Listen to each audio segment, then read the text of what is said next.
Hello and a very good morning. You're watching the Breakfast News on Rajya Sabha television with me, Frank Pereira. Let's begin with the latest headlines this morning.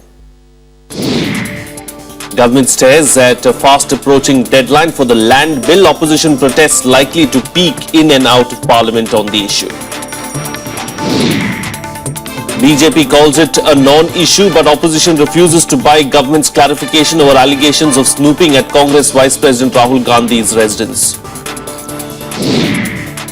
Riots break out in Pakistan after bomb blasts targeting churches kill 14 people in Lahore. Pope decries prosecution of Christians. Widespread protests and street marches in 22 cities of Brazil amid calls for impeachment of President Dilma Rousseff over corruption charges. And in the Cricket World Cup, teams enter knockout stage. South Africa take on 96 champions Sri Lanka at the Sydney Cricket Ground on Wednesday. Well, as the government readies for possible tabling of the contentious Land Acquisition Amendment Bill in the Rajya Sabha this week, outside Parliament, it's been a flurry of protests against it by opposition parties. After the JDU's Nitish Kumar's day-long fast, RJD chief Lalu Yadav staged a protest march in Patna on Sunday. Another Bihar political stalwart takes to the streets, decrying the centre's policies. This one comes a day after Chief Minister Nitish Kumar's fast.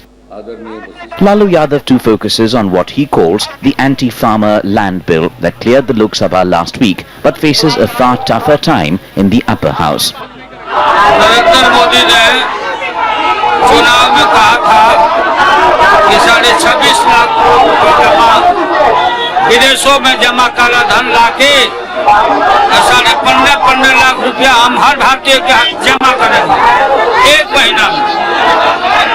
साल भर हो गया कहीं आता पता नहीं। 2 करोड़ नौजवानों को कहा था नौकरी देना, नौकरी नहीं दिया, उल्टा बंद कर दिया। किसानों को जमीन का हड़प रहा, इसलिए मार्च है। And that's just one end of the opposition the land bill faces. Congress workers marching from Bhatta Parsol against the bill are also to reach Rajghat late on Sunday. Congress, NCP, TMC and SP have already made their stand clear by voting against the bill in the Lok Sabha and are likely to stay united in the Rajya Sabha as well. हम सब लोगों का लक्ष्य भूमि अधिग्रहण विधेयक को रोकना है। जो बदला हुआ उसका स्वरूप है वो कॉर्पोरेट के पक्ष में है और किसानों के विरुद्ध है। ये लड़ाई हमारी जारी रहेगी जब तक ये विधेयक वापस नहीं होता। So the way things stand right now, the land bill is almost certain to raise strong voices when it comes up in the upper house. As the opposition looks to keep its ranks united against the bill, the Treasury benches are out to allay the anti-farmer tag attached to it. Land acquisition bill, there was much debate. But now with 9 amendments, the concerns of farmers all have been taken care, made very clear in the bill. And now there is no doubt, and there should be no doubt in anybody's mind, because Modi government is all about rural, poor and farmers. I am sure that that bill also will be passed in Rajya Sabha. Under the rules, the Land Acquisition Amendment Bill has to be cleared by both houses by the 5th of April, failing which it will have to be repromulgated to exist as an ordinance, which in effect means the government has only till March 20th to get the bill through the Rajya Sabha, the last date before it goes on a month-long break. Given the opposition, it's a huge ask. Bureau Report, Rajya Sabha Television. Well, opposition parties joined the Congress in criticizing the BJP over the controversy sparked by a Delhi police official allegedly being put on surveillance watch at Congress Vice President Rahul Gandhi's house. The BJP government, however, denied that there was any truth in the allegations of snooping. Here's more. Parliamentary Affairs Minister Venkaiah Naidu hit out at the Congress allegations of snooping on political opponents on Sunday. And during your regime, people used to say there used to be surveillance on telephones also. And a lot of such complaints also have been received at that time. People spoke about inside the parliament also. That being the case, it is not fair on the part of the Congress party or its allies to make an issue out of a non-issue. Rahul Gandhi was not present when a police constable went to make inquiries about him. The Delhi police clarified that it was routine exercise. Naidu also cited instances when the police inquired about him. The same thing has happened to me. When I was in opposition, 2 times they came and gave that questionnaire to me, asked me to sign that also. When I became a minister also, they made some inquiry. The explanation didn't satisfy the Congress. Parties like the NCP and JDU also raised objections. BJP's statement is irrelevant in this context and nobody takes it seriously. But what happened is a serious matter according to our assessment, and we want an explanation from the government side on this. Congress अगर over react कर रही है तो भाजपा को भी under react नहीं करना चाहिए। जो प्रश्नावली पूछी गई है वो ऑब्जेक्शनेबल है और वो सांसदों के जो विशेषाधिकार हैं उसका हनन। See, it's a routine police procedure which they are overreacting to it. So I think Congress has lost the plot and they have bereft of any issue. In the wake of the controversy, the decades-old pro forma could now be reinvented as the Delhi police feel some questions are irrelevant. Bureau Report, Rajya Sabha TV. Moving on now, Delhi Chief Minister Arvind Kejriwal will return to the capital today after completing his 10-day therapy in Bengaluru. He is said to have been cured of his chronic cough. He will be returning to Delhi when his Aam Aadmi Party is battling its worst internal crisis, causing widespread dismay in its rank and file. Aam Aadmi Party leaders are eagerly awaiting the return of Chief Minister Arvind Kejriwal from Bengaluru to put out the fires of dissidence that has been raging in his absence. From Yogendra Yadav and Prashant Bhushan's ouster to the spate of sting operations, Kejriwal will have his hands full when he resumes work. He will return fit from his 10-day naturopathy treatment in Bengaluru on Monday without his trademark chronic cough. He has completed his 10 days he's completing it by today evening. In terms of his problems, we have been able to address it in the best possible manner. His cough, which was persistent and very chronic, that has almost completely gone away. Kejriwal had skipped the crucial national executive meeting which voted out Yadav and Bhushan amid protest. Since then, Aam Aadmi Party leaders Anjali Damania has quit and Mayank Gandhi has threatened to step down. There have been a couple of sting operations that claims Aam Aadmi Party leaders were involved in horse trading before the Delhi Assembly polls. Both sting operations purportedly have Kejriwal's voice. A former Congress MLA Asif Mohammad Khan has threatened to come out with more sting operations against Kejriwal in coming days. हम जल्दी कर देंगे, आपको हम यकीन दिला रहे हैं। देखिए, आप इसका थोड़ा सा सब्र कीजिए और हर चीज वक्त पे ही सही रहती है, उसको हम रिलीज करेंगे। Asif Mohammad Khan claims his next sting will also have Kejriwal and Sanjay Singh in it. He has claimed that Manish Sisodia was also involved in Aam Aadmi Party's attempt to poach Congress leaders to get an edge ahead of the Delhi Assembly polls. Bureau Report, Rajya Sabha TV. Moving on now, 8 people were detained for the rape of a 72-year-old nun in a school at Ranaghat in Nadia district of West Bengal. Police officials said one person assaulted the nun and it was not a case of gang rape. The incident took place on Saturday when a group of dacoits tried to rob the convent of Jesus and Mary. A CCTV camera in the campus captured images of the men. The footage showed 4 men with their faces partially covered. The incident took on a political colour, with the BJP blaming the Trinamool Congress for it. State President Rahul Sinha challenged the state government to seek a CBI investigation into the case. There are also reports that the administration had failed to take action even after school authorities complained to the police about feeling threatened. Civil rights activists are planning a protest rally. मैं appeal करता हूँ कि ऐसे अपराधियों के बारे में जो इस प्रकार के कृत्य करते हैं वो भी जानकारी देने का प्रयास करें, वो स्वयं भी अपने स्तर पर पता लगाने का प्रयास करें, क्योंकि कभी कभी होता है इधर उधर खड़े खड़े मोहल्लों में मालूम हो जाता है कि कौन अपराधी क्या है। तो इस प्रकार के अपराधियों को ट्रेस करने के लिए वो भी सहायता करें और एक वातावरण बनाएं कि इस प्रकार की घटनाएं न हो। I mean, this is not only an inhuman act, not only on a sister or a nun, but on all of India, of all of humanity. I certainly hope, pray, and I'm confident that those who have perpetrated this dastardly crime on a 73-year-old nun, they will be brought to book in the shortest time. ये दिखलाता है कि भारत में महिलाओं के प्रति जो असुरक्षा की भावना उनके मन में बढ़ रही है और महिलाओं के प्रति जो सम्मान की भावना घट रही है, उसके बीच में सख्त कानूनों की जरूरत है. It's such a shameful thing, and that too, a nun being, elderly nun being tortured in this manner. I just hope that the police does its very best. Well, let's now take a look at the news and events lined up for today in our segment, The Day Ahead. Puducherry Chief Minister N. Rangaswamy will meet Prime Minister Narendra Modi in New Delhi today. He will also meet Finance Minister Arun Jaitley and brief them on the current fiscal position of the Union Territory. Bangladesh's main opposition alliance announced that it will continue its nationwide strike and indefinite blockade program for the second day. Bangladesh Nationalist Party and its allies are observing strikes at regular intervals, demanding fresh elections. The 72-hour strike will end on Wednesday morning. Home Minister Rajnath Singh is in Japan to take part in the 3rd UN World Conference on Disaster Risk Reduction. Speaking at the conference yesterday, he appealed for cooperation of participatory countries in managing calamities across the world. India and Japan are exploring possibilities of bilateral cooperation in the field.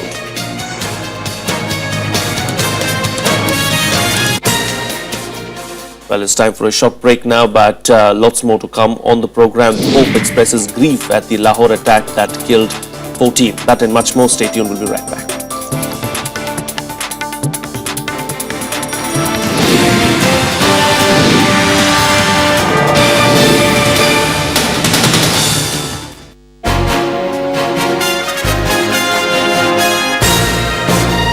Hello and a very warm welcome to a brand new edition of World Panorama with me, Frank Pereira.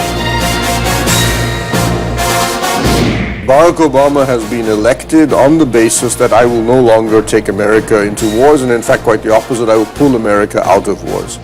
According to the Indian government, fishermen are not at fault. The US intervention in Iraq set the stage for exacerbation of these conflicts, and then the intervention in Syria.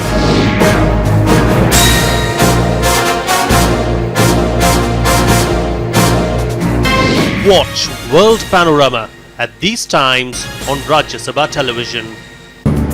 आजादी के बाद कैसे बदला परिवेश, कैसे बनी संसद, कैसे उठा देश. When the world sleeps, India will awake to life and freedom. कौन थे वो लोग जो दे गए हमको शानदार विरासत, लोकतंत्र की मजबूत इमारत. Rajya Sabha television.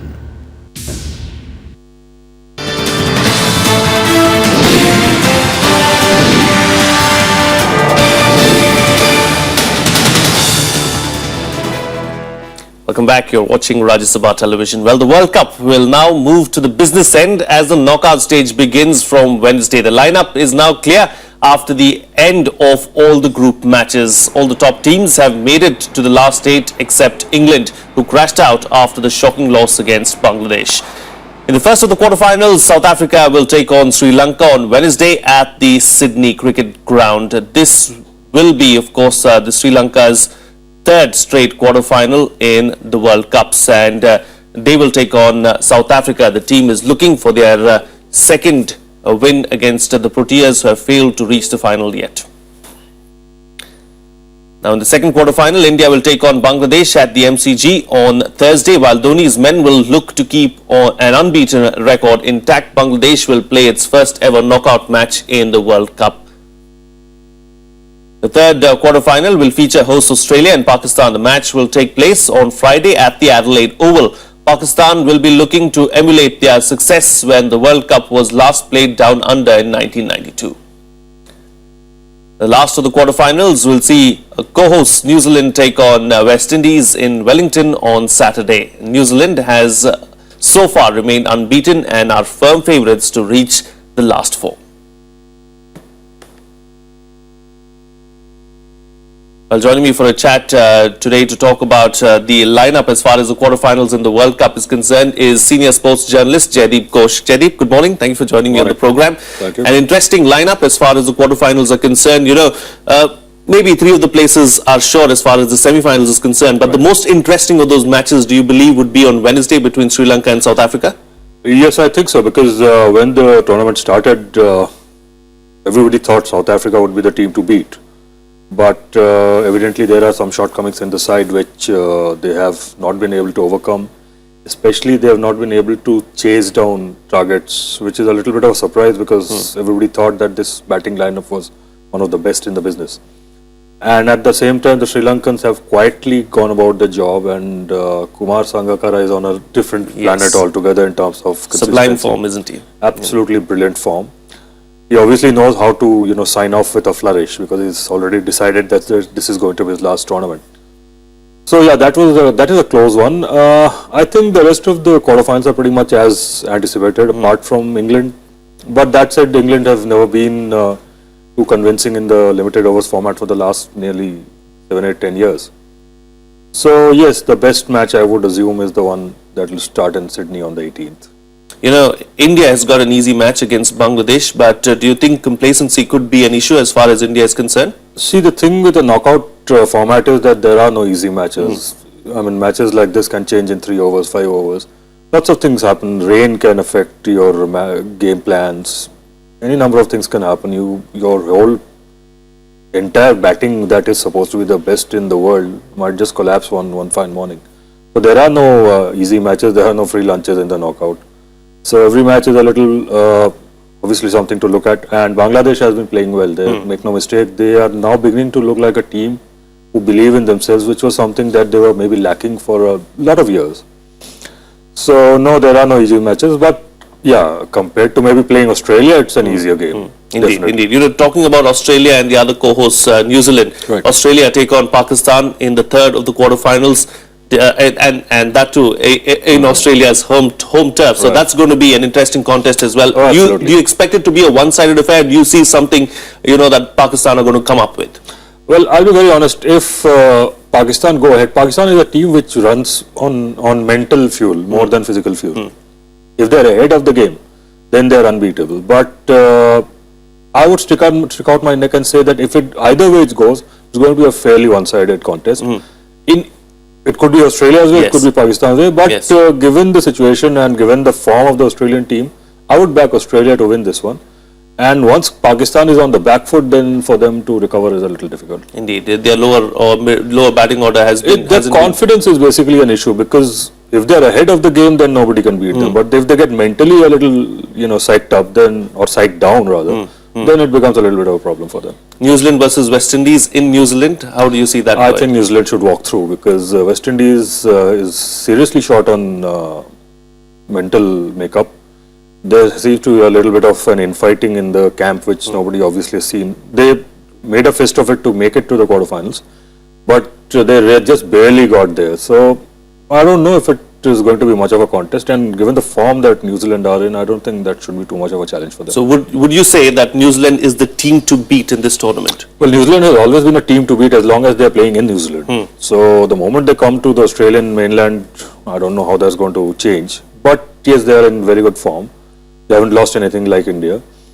But then again, it's a knockout, so they're definitely going to be one of the teams to beat. But I think Australia in sheer consistency would be a better team to back. Who would you say is a dark horse out of these 8 teams? Dark horse, I would say Sri Lanka, because they are not hyped. They don't have a big bandwagon to back up on, but they are very consistent. If their bowling is even averagely good, they can be a very, very tough team to beat. Quarterfinal lineup, and if India and Australia win their respective matches, both teams will play against each other in the semi-finals. And that's going to be a really tough match for India, isn't it? Yes, that is going to be one cracker, because in terms of home advantage, Australia will no chance, because the Indian fans will take over the entire stadium.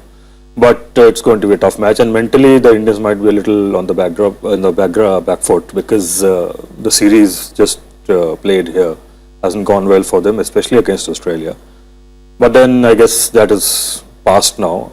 Hopefully it'll be a good contest, make no mistake. But Australia is really difficult to beat. A formidable force and difficult to beat. Thank you so much, Jaideep Ghosh, for joining us on the program and putting things into perspective for us as far as the World Cup is concerned. Thank you. Moving on now, at least 14 people were killed in a twin suicide bomb attack near two churches in Lahore on Sunday. Over 78 people were also injured in the attacks. An offshoot of the Pakistan Taliban, Jamaatul Ahrar, has claimed responsibility for the deadly strikes which sparked protests. Angry mob lynched two suspects after the blast. Pak Prime Minister Nawaz Sharif condemned the religious attacks. Here's more. Twin suicide bomb attacks outside packed churches rocked Pakistan's Lahore on Sunday. The blasts went off minutes apart in a majority Christian suburb in Lahore. Police said it seemed they targeted two churches that are very close to each other. मैं अंदर की तरफ था, एक छोटा gate होता ना वो खुला था, तो उसमें से एकदम आवाज़ आई, उसके साथ ही गेट उड़ गया और मैं एकदम ऐसे हुआ तो ये सारे निशान जो है ना ये बोटियों के कपड़ों पे खून के और ये यहाँ तक मैं फिर भागदौड़ में लग गए सब. Violent protests erupted after the blast, with large crowds already in the area to attend Sunday Mass. An enraged mob lynched two suspects after the incident. An offshoot of Pakistan Taliban, Jamaatul Ahrar, has claimed responsibility for the attacks. Pakistan Prime Minister Nawaz Sharif strongly condemned the attacks. He has given orders to tighten security and take all possible measures to protect minority communities. Nawaz Sharif faced protests in Karachi as members of Christian community blamed him over the security issues for minority communities. Sunday's attack was the worst on the community since a devastating double suicide bombing in the northwestern city of Peshawar in 2013 that killed 82 people. Bureau Report, Rajya Sabha TV. Meanwhile, addressing thousands of visitors in St. Peter's Square in the Vatican on Sunday, Pope Francis expressed grief and pain at the Lahore attack. Departing from script remarks in his customary address, he denounced what he called the persecution of Christians. Francis told the crowds that he prayed and hoped for peace in the country.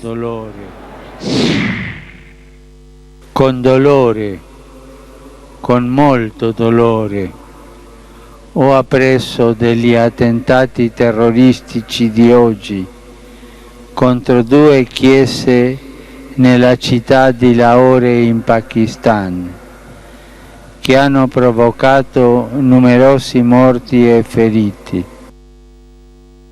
Meanwhile, protests broke out across 22 Brazilian states against President Dilma Rousseff, who was recently re-elected to a second term.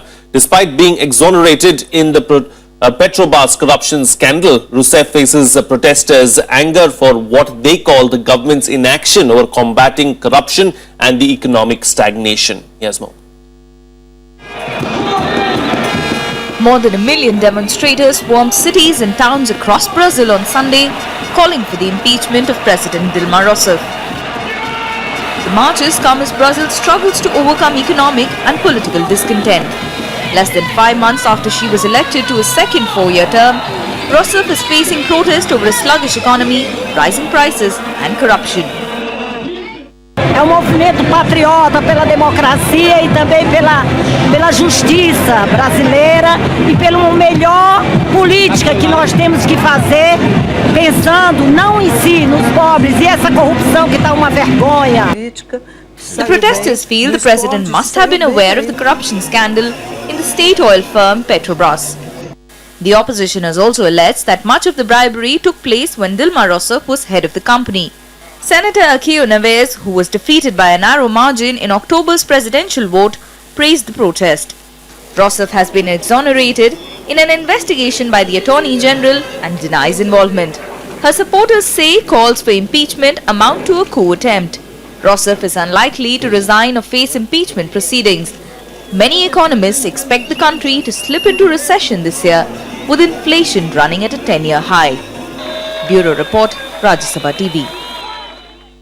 There's just a day left to go for the Israel parliamentary elections. Prime Minister Benjamin Netanyahu made his final campaign pitch on Monday. Netanyahu, who is trailing opinion polls, urged his right-wing voters to turn out in his support. Speaking to a rally of thousands of supporters at Tel Aviv's main square, Netanyahu pledged to offer no concessions for Palestinians. Israelis will go to polls tomorrow. Their attitude toward issues of security and economy could decide if the ruling Likud party can continue its grip of power. The centre-left and centrist parties have campaigned hard on socio-economic issues. According to a latest poll, the opposition Zionist Union will take between 24 and 26 seats, 4 more seats than the right-wing Likud.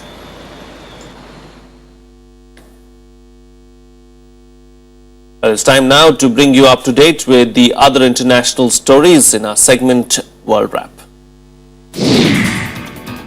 US Secretary of State John Kerry arrived in Switzerland on Sunday to hold nuclear talks with Iranian Foreign Minister Mohammad Javad Zarif. Kerry will travel to Lausanne to meet Zarif ahead of the 31st March deadline to agree to the outlines of a landmark nuclear deal. A 20-year-old man was charged in the shooting of 2 policemen during a protest rally in Ferguson, Missouri. Suspect Jeffrey Williams has admitted to firing the shots that wounded the officers. In Thursday's shooting, a police officer and his colleague suffered injuries after a bullet lodged near his ear. Both were treated and released by a local hospital. First aid teams reached Vanuatu on Sunday after a monstrous cyclone tore through the Pacific island nation on Sunday. The count of confirmed deaths reached 10 with 30 people injured. Meanwhile, aid workers described the situation as catastrophic and expressed fears of even more destruction. Militants loyal to the Islamic State claimed an attack on a security headquarters in Libyan capital Tripoli on Sunday. 5 people were wounded in the blast. The Islamic State group have been exploiting Libya, where 2 governments allied to armed factions are vying for power 4 years after the overthrowing of Muammar Gaddafi. German Chancellor Angela Merkel and Chinese Vice Premier Ma Kai opened the annual International Computer Fair CeBIT in Hanover. It is the largest high-tech trade expo in the world. Merkel highlighted China's significance as a leading trading partner. According to the trade fair, organizers, over 600 Chinese companies will present their services and gadgets at the 5-day-long expo. Christ the Redeemer statue in Rio de Janeiro tried its hand with a bit of the luck of the Irish on Saturday when the landmark was lit in Irish green ahead of St. Patrick's Day. The statue, which is usually lit bright white, glowed a brilliant green. The event marked 40 years of bilateral relations between Brazil and Ireland. Ireland called the occasion an honor for their country. I'm going to leave you with these visuals. Have a nice day.